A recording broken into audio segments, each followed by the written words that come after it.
Hello again, Tom, the well-traveled American. Well, I knew I couldn't make it all the way through to next year before having to step in and correct some things that I've seen in the media. Let's talk about it. It's not pretty. Okay, let's talk about some quotations from President Trump. Trump said he was very angry about Russian claims that Ukraine tried to attack the presidential residence in Novgorod region overnight with 91 long-range drones. Quote unquote, Donald Trump. It's one thing to be offensive. It's another thing to attack his house. It's not the right time to do that. I was very angry about it, Trump said. When asked about evidence, Trump replied, "Well, we'll find out. You're saying maybe the attack didn't take place? That's possible, I guess. But President Putin told me this morning." Well, President Putin tells a lot of people a lot of things. And I guess it's up to the individual doing the listening to either take it at face value or look into it and find out that it's utter and complete bullshit. Unfortunately, for Mr. Putin, and now Mr. Trump, because he chose to repeat what Mr. Putin said, giving it an air of legitimacy, no. Turns out that even the American intelligence community says, nah, this doesn't look like it actually happened. There's zero proof. There's no evidence. It's just Putin playing his KGB game to derail the peace process. He's not interested in peace. Some things are what they are. The old adage, if it looks like a duck, it walks like a duck, and it quacks like a duck, it doesn't mean it's an orangutan. No, it's a duck. Deal with it. And I guess the president still hasn't got the message that Putin's a liar. He's a pathological liar. This is what he does. He does it in a more sophisticated fashion. Hell, he's had KGB training. And if it was a one-off, I'd say, okay, well, this is an anomaly. But let's continue. Trump insisted he believed Putin still wants peace, even as Russia launched another round of attacks on Ukraine, while Zelensky flew to the United States for the latest round of negotiations. Quote unquote, Russia wants to see Ukraine succeed, Trump told reporters. It sounds a little strange, but I was explaining to the president, that would be Zelensky, President Putin was very generous in his feeling towards Ukraine succeeding, including supplying energy, electricity, and other things at a low price. President Trump further said that Russia would be willing to help Ukraine rebuild after the war and highlighted the nation's efforts to help Ukraine get back on its feet. Yeah. Let's look at the history of this a little bit. I think it bears looking at. After World War II, the Soviet Union, which was by and large Russia, hindered Eastern European growth after the recovery of World War II by imposing control and command economies, extracting resources, integrating nations into the Comecon, which was the Russian way of doing business, and rejecting all Western aid. In fact, they forced all the Eastern Bloc countries not to partake in the Marshall Plan. These actions created inefficiencies and dependencies which shifted growth and development in the region. In fact, it stifled development for decades. Soviet control in Eastern Europe was characterized by establishing the communist one-party state, imposing centralized economies, suppressing dissent through secret police and censorship, and maintaining dominance via military presence, i.e. the Warsaw Pact, and political manipulation, causing the quote-unquote Eastern Bloc to be a buffer zone with limited freedoms and direct Soviet oversight until the late 1980s. Yeah, let's just go through this a little bit here. Timeline: Soviet takeover of Eastern Europe. Right after the war, Albania, 1945. Communist government took power at the end of World War II, installed again by the Soviet Union. East Germany, 1945. East Germany, as part of the Soviet Union's zone of occupation, as agreed in the Alta Conference, set up a communist regime there. In 1945, elections were held in Romania, which led to a coalition government which was elected. The communists gradually removed their coalition partners. Nice. Bulgaria, 1946. The Bulgarian monarchy was abolished. Later that year, a communist government was elected. 1947, Poland. Stalin invited 16 non-communist politicians to Moscow, where they were arrested. That's one way to deal with it. Hey, Putin had the other lad who ran against him killed, shot him in the head as he walked across the bridge in Moscow. The other one, Navalny, he chose to speak out. Well, he died in a prison after he was poisoned, of course. Yeah, right.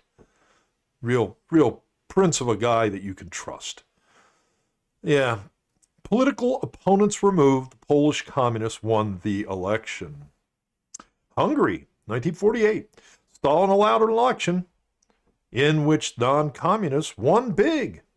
However, communist politician Ratsky hinted that the Russians would take over if need be. Then he got control of the police, and he started to arrest his opponents. He set up a brutal secret police unit, the AVO, and by 1947, Rakovsky had complete control. The gradual takeover by the communists was completed on 18 March 1949, when Hungary became the People's Republic of Hungary. Czechoslovakia, elections were, only communists were allowed to stand for a communist government, and that was what they had in Czechoslovakia. Don't have the data right here, the dates handy on Latvia, Lithuania, and Estonia. They were just brutally absorbed into the Soviet Union at that time. Many of the people who lived there, the indigenous population, were either just murdered or shipped off to the far eastern regions of the Soviet Union, the Kolyma, the Kolymar, places like that, where they were systematically starved to death by the millions. So, yeah. Here's what you had. This was the guarantee of the friendly helping hand of the Russian to help your economy get back after the war. The Iron Curtain. That's what we got out of that deal. By the way, Yugoslavia, after the fall of the communist empire over there, disintegrated into several different countries. Serbia, Bosnia, Herzegovina, Kosovo, Croatia, and Slovenia. There were also Macedonia, part of that, and Montenegro.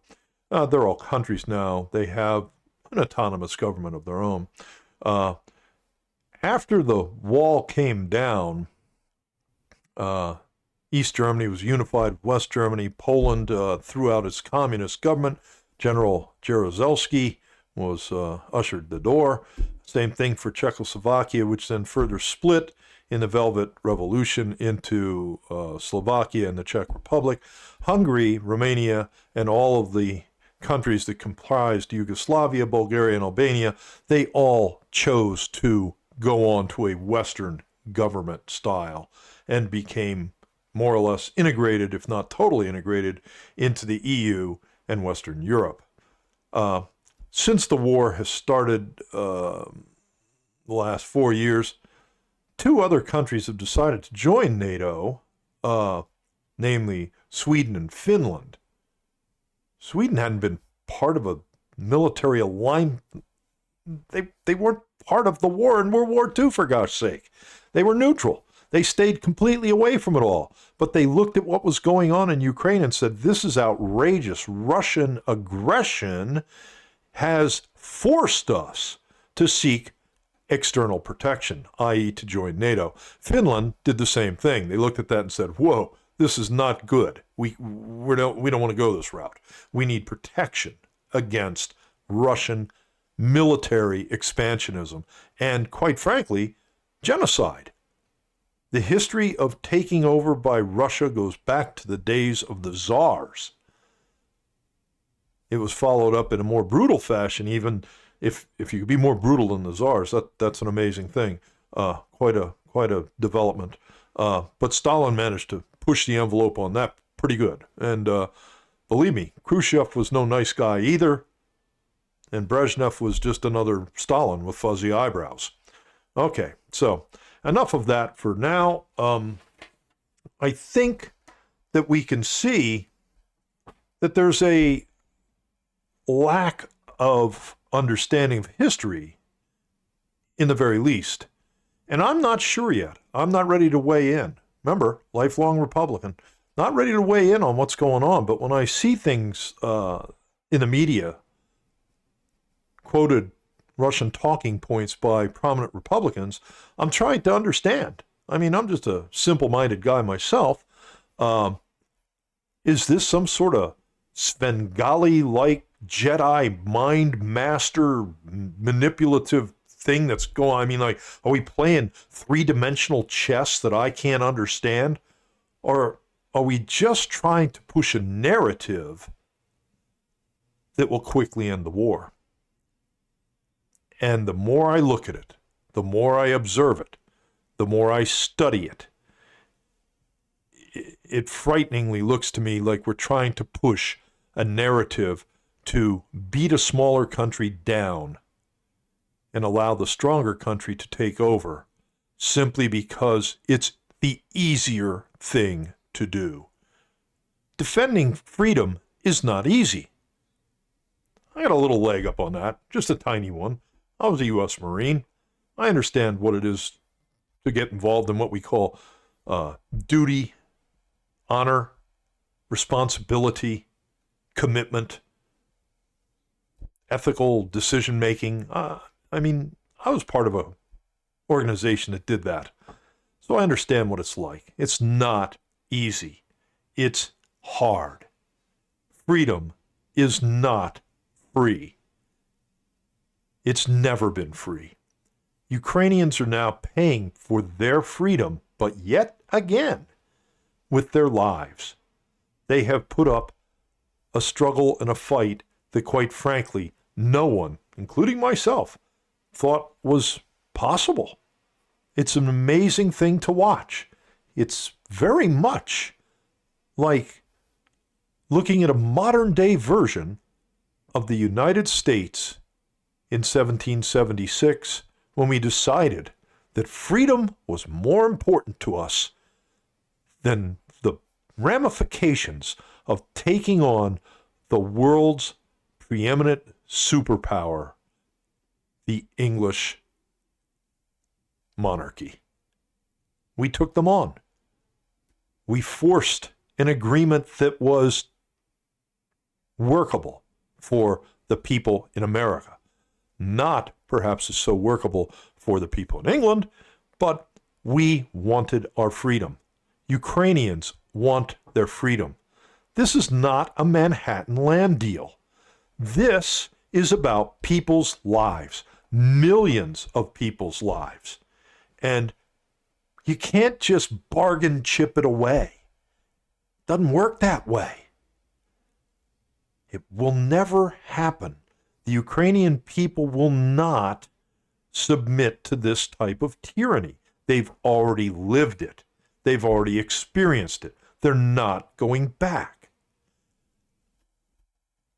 I don't understand why we can't get on the right side of the equation on this.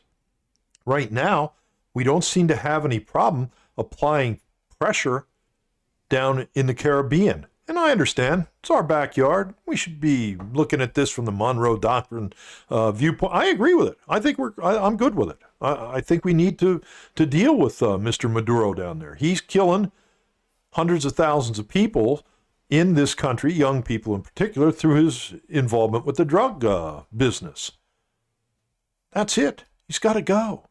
We already walked this line. I was there personally in Panama when we took out Manuel Noriega. He was the same type of person.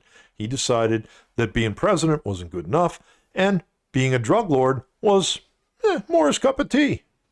Okay, we made him go away. He's sitting in a prison down in Florida somewhere, I do believe. It's a good place for him. He needs to be there. He can be king of the prison down there. I don't know. All right, look, I'm going to leave it there. It's the night before New Year's Eve. I thought I could get away with an escape for a couple of days. It's not going to happen. Here it is. It's the unvarnished, uncomfortable, hard to digest truth of what's going on. We need to get on with supplying Ukrainians with the weapons. The Europeans have bought them. They've ponied up the money. Believe me, I'm absolutely right on board with Trump saying, hey, this is primarily a European problem. You guys gotta belly up to the bar and buy a few rounds here. You gotta put up the money.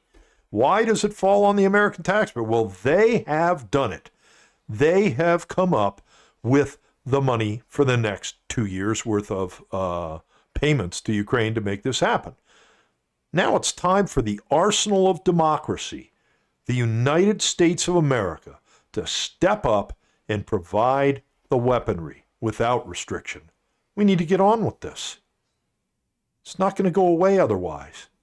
Ukrainians will never submit to this. You think you got a problem with the Middle East?